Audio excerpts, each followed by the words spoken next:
Kalau misalkan ngomongin persiapan begitu ya, kapan sih waktunya untuk mempersiapkan atau misalkan orang tua kita atau nanti kita pada saat kapan kita mempersiapkan? Pada saat emang masih sehat-sehat aja atau memang udah mulai sakit-sakitan atau seperti apa nih? Nanti kan pasti akan ada konflik lagi muncul gitu ya untuk pembagian-pembagiannya. Dan kalau surat wasiat itu diberitahu anak nggak sih? Apa memang orang tuanya tuh mempersiapkan dulu, baru ntar momen yang tepat baru diberitahukan kepada sang anak. Ini seperti apa? Jadi kapan sih kita menyiapkan perencanaan waris atau misalnya wasiat? Ya sesegera mungkin. Kalau pas kita sudah punya aset ya, kita punya uang aja kan. Sebenarnya di rekening kalau misalnya anak-anak kita nggak tahu, nanti uangnya bisa jadi uang mati tuh di bank. Soalnya setahu aku juga di bank itu ada jangka waktu kalau misalnya ada keluarga kita yang meninggal, terus kita nggak urus sekian waktu, itu nanti uangnya nggak bisa diurus lagi, nggak bisa kita ambil lagi. Jadi memang harusnya ada keterbukaan dan memang harus dievaluasi ya secara terus-menerus. Ibaratnya evaluasinya tuh seperti apa sih? Misalnya kalau terjadi perceraian, ya kan? Pasti kan kalau misalnya tadinya pasangannya jadi ahli waris juga udah nggak jadi lagi. Atau misalnya tiba-tiba anaknya nambah, udah bikin wasiat nih. Tadinya anaknya 1, tiba-tiba berubah jadi 2. Gitu, itu harus diperbarui lagi. Yang ketiga, kalau misalnya ada lonjakan terhadap asetnya. Jadi misalnya tadi cuma punya 1 rumah, tiba-tiba jadi punya 2 rumah. Jadi kan pasti harus diperbaikin lagi. Dan harus ada keterbukaan. Makanya biasanya harus tunjuk notaris sih. Baik. Gitu. Oke, baik. Pertanyaannya adalah kira-kira mungkin selain faktor agama begitu ya kalau dilihat dari hukum agama, tapi faktor-faktor apa lagi sih Ci Olive yang membuat satu orang atau satu pihak ini akan tersingkir dari golongan-golongan yang sudah disebutkan oleh Safira tadi? Oke, kayaknya kalau misalnya selain itu, kalau dari aku yang baca berdasarkan hukum waris yang nggak ada sih, selama dia tidak ada perceraian. Oke. Ya, jadi kayak misalnya ada pasangan, kalau tiba-tiba dia bercerai, ya kan bisa aja ya nggak jadi penerima waris berikutnya, itu aja sih. Tapi kalau misalkan ngomongin komponen-komponen begitu ya, kan tadi Ci Olive bilang kapan sudah mulai harus menyiapkan ya pada saat punya aset. Nah pada saat aset itu dimiliki kan apakah memang masih nyicil atau memang masih cicilan masih berjalan atau memang sudah jadi milik kita, udah cicilan tanggung jawab sudah 100% sudah selesai begitu. Ini seperti apa? Ya, kalau misalnya kita ngomongin aset ya, kalau kita ngomongin berdasarkan akuntansi, mau itu dibelinya secara nyicil, mau itu dibelinya secara cash, aset. Jadi harus diakuin. Nah, masalah sisa hutang itu nanti urusan yang berbeda. Balik lagi tadi misalnya Safira juga udah sempat sampaikan. Kalau punya KPR gimana? KPR sekarang setiap bank juga sudah memberikan tambahan, yaitu asuransi.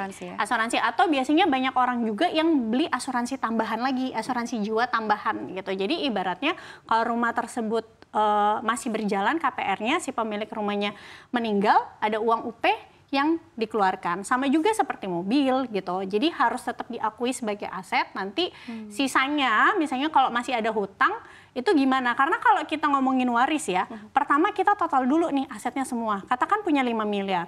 Baru identifikasi si pemilik hartanya ini punya hutangnya berapa. Jadi asetnya dikurangin hutang. Kalau nggak ada cash, asetnya harus dijual dulu. Selesaiin hutangnya. Sisa dari aset dikurangin hutang, itulah yang menjadi warisan. Gitu. Jadi kalau misalnya jadi minus gimana ya, balik lagi tadi bisa mengajukan tolak waris. Oke. Kalau kita bicara soal warisan terutama di Indonesia gitu ya, ini dekat dengan yang namanya konflik. Banyak perebutan. Baik kalau bentuknya aset berarti kan nilai plus ada harganya direbutkan, kalau hutang lepas tangan. Lepas tangan ya. Bagaimana sih tips dari Ci Olive supaya menghindari yang namanya konflik kalau kita bicara soal warisan? Oke, ya makanya kalau para orang tua nih juga harus terbuka ya sama keluarga, baik ke pasangan dan juga anak-anaknya, terutama para pria-pria nih, kepala rumah tangga yang suka ngumpet-ngumpetin duit dan hartanya, harus terbuka. Sebenarnya bukan karena takut dikuasain ya, tapi lebih kayak takut jaga-jaga, kan kita umur nggak ada yang tahu ya. Jaga-jaga dalam artian, jadi kalau misalnya amit-amit ada resiko meninggal, keluarga yang ditinggalkan tuh tahu si kepala rumah tangga ini punya harta apa aja, punya hutang apa aja. Nah kalau memang mau untuk menerima pendapat dari pihak keluarga untuk kayak yuk bikin yuk surat wasiat supaya menghindari konflik di kemudian hari, siapa dapat berapa walaupun tetap ada ketentuannya ya, maka dibuatlah lebih dahulu wasiatnya sebelum terjadi meninggal, atau bisa pakai pilihan lain, misalnya langsung dihibahin aja. Jadi selama hidup nih, mungkin ada orang yang kayak ngerasa, oh saya ngumpulin harta emang buat anak, jadi ketika hartanya udah terkumpul saya langsung hibahin aja, gitu ya. Itu nggak apa-apa juga kan, sebelum meninggal misalnya punya 3 rumah, oh ya udah langsung kasihin aja ke anaknya gitu, masing-masing. Nah kalau misalnya sudah terlanjur meninggal ya berarti harus sesuai dengan hukum waris yang ada. Kalau yang muslim biasanya itu pakai hukum waris Islam, kalau yang non muslim pakai perdata. Itu paling umumnya sih. Tapi memang suka ada juga case yang sebenarnya karena muslim pakai hukum warisnya Islam, tapi keluarga misalnya mau maju untuk pakainya perdata. Itu ada juga yang kayak gitu.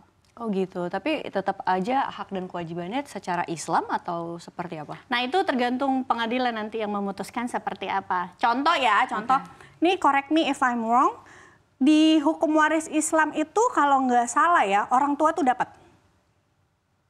Tapi lebih banyak dari anak laki-laki ya?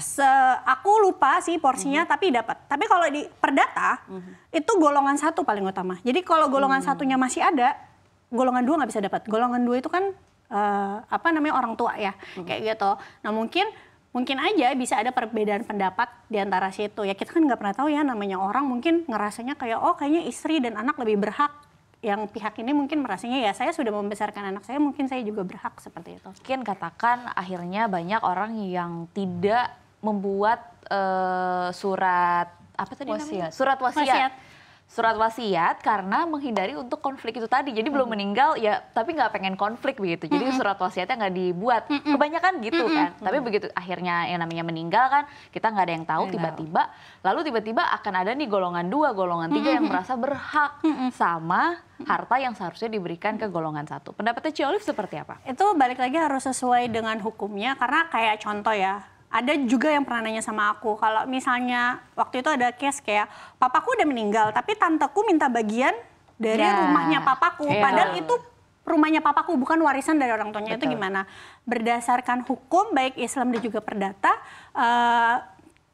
keluarga yang kakak beradik itu nggak dapat, kecuali golongan 1-nya udah nggak ada. Kayak misalnya dia nggak punya anak dan istri dan nggak punya orang tua juga gitu misalnya, atau anak dan istrinya nggak ada tapi cuma ada orang tua dan adik kakak ini, nah itu dapat gitu. Nah sebenarnya ada cara lain juga untuk bisa menghindari konflik. Salah satunya adalah asuransi jiwa. Nah contoh nih kalau kita ngomongin hukum adat ya di Indonesia, ada kan satu daerah sebut saja Padang yang mereka tuh harta itu banyak kan jatuhnya ke tangan anak perempuan. Jadi anak perempuan antara bisa dapat 100%, dia anak perempuan satu-satunya nih. Yang 3 lainnya cowok gitu kan, atau dia dapat majority. Nah mungkin kan ada juga orang tua yang merasa, aduh kalau misalnya nanti pakai hukum adat kok kayaknya rasanya kurang adil. Jadi bikinnya itu pakai asuransi jiwa aja dengan mencantumkan misalnya nama ketiga anak prianya yang kalau secara adat nanti misalnya dapat bagian paling kecil, kayak gitu. Terus kalau misalkan ngomongin soal harta warisan, terus ada juga wasiat, se-urgent apa sih kita perlu pakai pengacara atau lawyer begitu? Atau memang juga menghindari konflik itu tadi, gimana? Kalau wasiat, hibah dan lain-lain itu pasti harus ada notaris ya. Harus ada saksi ya? Betul, harus ada saksi keluarga. Minimum 2. Minimum 2 orang. Apalagi kalau anaknya masih kecil. Sifat hukumnya harus yang mengikat begitu, tidak hanya dari antara keluarga saja, secara informal begitu. Betul. Oke, baik. Kalau dari Ci Olive mungkin boleh diinformasikan ke Sobat Cuan, sebenarnya tipe-tipe warisan yang ada, soalnya yang kebayang sama awam yang namanya warisan tuh pasti bentuknya rumah, atau enggak uang, atau mungkin bentuk kendaraan, tanah. Apalagi sih kira-kira tipenya? Sebenarnya banyak ya, kayak emas juga sebenarnya bisa diwarisin, logam mulia ya. Terus juga saham, obligasi negara, terus juga reksadana pendapatan tetap, itu semua sebenarnya bisa diwarisin. Tapi kalau misalkan ada case gitu ya, misalkan ada orang tua punya anak 1, cewek punya anak 1 lagi cowok yang sudah sudah berkeluarga lah, tapi anaknya cowok gitu. Tapi ibunya ini secara lisan sudah bilang ini misalkan perhiasan buat kamu semua gitu. Tapi nggak perlu ada surat wasiat, nggak apa-apa ya? Tapi posisinya si mantunya tahu gitu, jadi kayak pengen juga lah dapat. Nah itu kalau secara lisan pengalaman pribadi atau gimana? Jadi kalau secara lisan tuh sebenarnya kalau dari ibu kandung dan anak itu nggak apa-apakah secara lisan ini kayak oke ini saya bagi untuk kamu gitu. Kalau kamu mau ngasih yang lain itu hak kamu. Jadi itu gimana? Kalau misalnya menurut saranku ya, kalau misalnya mumpung masih ibunya masih ada, tetap tertulis langsung ya? dikasih aja. Langsung dikasih Jadi tanpa tertulis ya? Jangan nunggu kayak nanti kalau ibu meninggal. Iya langsung dikasih kan? Iya, emasnya, misalnya perhiasan saya nanti buat kamu ya. Karena kalau misalnya saudaranya mau gugat, itu masuk ke harta waris, pasti bisa. Karena kan yang masuk di dalam harta waris itu kan juga harta bawaan, harta bersama.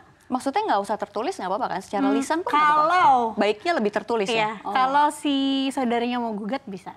Jadi lebih baik mendingan sekalian aja dihibah. Dari awal pasti ibunya masih hidup. Tapi kan yang tahu antara si anak cewek dan ibunya itu aja. Iya, kalau misalnya si saudaranya nggak tahu ya nggak apa-apa. Tapi kalau saudaranya tahu, tapi kalau iparnya nggak bisa gugat ya. Nggak bisa yang ya? bisa cuma saudaranya. Kakak kandung yang cowok pun bisa gugat nggak? Bisa dong. Bisa tetap ya?